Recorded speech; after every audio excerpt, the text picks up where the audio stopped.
ನಮಸ್ಕಾರ ಅಶ್ವವೇಗ ನ್ಯೂಸ್ಗೆ ಸ್ವಾಗತ. ನಾನು ಪಲ್ಲವಿ ಭಟ್. ಇಂದು ಬಿಜೆಪಿ ರಾಷ್ಟ್ರೀಯ ಸಮಾವೇಶವು ದೆಹಲಿಯ ಭಾರತ್ ಮಂಟಪದಿಂದ ಪ್ರಾರಂಭವಾಗಲಿದೆ. ಬೆಳಗ್ಗೆ 10 ಗಂಟೆಗೆ ಪಕ್ಷದ ರಾಷ್ಟ್ರೀಯ ಪದಾಧಿಕಾರಿಗಳ ಸಭೆ ನಡೆದಿದ್ದು, 2 ದಿನಗಳ ಸಮಾವೇಶದ 2 ದಿನ ಪಕ್ಷದ ಕಾರ್ಯಕರ್ತರನ್ನ ಉದ್ದೇಶಿಸಿ ಪ್ರಧಾನಿ ನರೇಂದ್ರ ಮೋದಿಯವರು ಮಾತನಾಡಲಿದ್ದಾರೆ. ಅಭಿವೃದ್ಧಿ ಹೊಂದಿದ ಭಾರತದ ನಿರ್ಣಯವನ್ನ ಸಮಾವೇಶದ ಸ್ಥಳದಲ್ಲಿ ಪ್ರದರ್ಶನದ ಮೂಲಕ ಪ್ರಸ್ತುತಪಡಿಸಲಾಗುತ್ತೆ.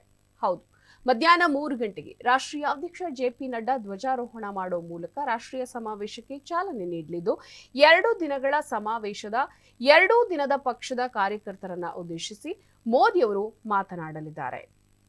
ಅಭಿವೃದ್ಧಿ ಹೊಂದಿದ ಭಾರತ ನಿರ್ಣಯವನ್ನು ಸಮಾವೇಶದ ಸ್ಥಳದಲ್ಲಿ ಪ್ರದರ್ಶನ ಮೂಲಕ ಪ್ರಸ್ತುತವನ್ನ ಪಡಿಸಲಾಗುತ್ತೆ. ಬಿಜೆಪಿ ಆಡಳಿತ ಇರುವ ರಾಜ್ಯಗಳ ಸಚಿವರು, ಅಧಿಕಾರಿಗಳು, ರಾಷ್ಟ್ರೀಯ ಪರಿಷತ್ತಿನ ಸದಸ್ಯರು, ಲೋಕಸಭೆ ಮತ್ತು ರಾಜ್ಯಸಭೆಯ ಹಾಲಿ ಮತ್ತು ಮಾಜಿ ಸದಸ್ಯರು, ಶಾಸಕರು, ವಿಧಾನ ಪರಿಷತ್ ಸದಸ್ಯರು, ಲೋಕಸಭಾ ಕ್ಲಸ್ಟರ್ನ ಉಸ್ತುವಾರಿಗಳು, ಸಾಮಾಜಿಕ ಮಾಧ್ಯಮ ಮತ್ತು ಐಟಿ ರಾಜ್ಯ ಸಂಚಾಲಕರು, ಆಯೋಗದ ಮಂಡಳಿ ನಿಗಮದ ಅಧ್ಯಕ್ಷರು ಸೇರಿ ಇತರ ಪ್ರಮುಖ ಅಧಿಕಾರಿಗಳು ಸಭೆಯಲ್ಲಿ ಭಾಗವಹಿಸಲಿದ್ದಾರೆ.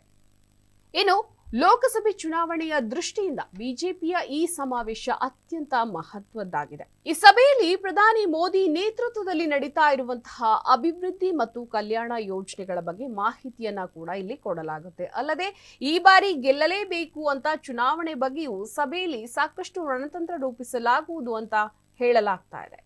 ಇದಾಗಿತ್ತು ಈ ಹೊತ್ತಿನ ವಿಶೇಷ. ನೋಡ್ತಾ ಇರಿ ಅಶ್ವವೇಗ ನ್ಯೂಸ್.